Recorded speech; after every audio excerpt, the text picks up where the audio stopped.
Magandang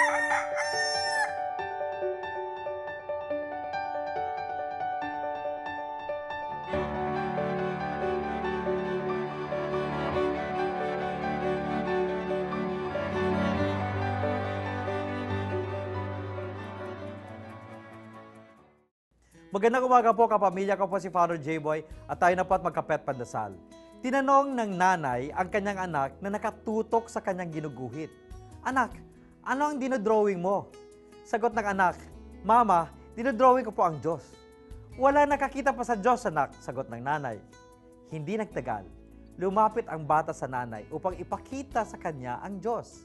Nakaukit doon ang kanyang pamilya, kaibigan, at iba't ibang taong hindi niya kilala.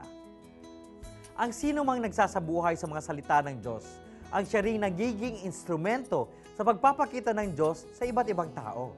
Kaya tama ang bata, ang pag-ibig natin sa Diyos ay makikita sa ating pag-ibig sa kapwa. Ang sino mang tumutulong sa kapwa, ginagawa niya rin ito sa Diyos. Ang Diyos na hindi nakikita ay nagpapakita sa bawat taong nakakasalamuhan natin araw-araw.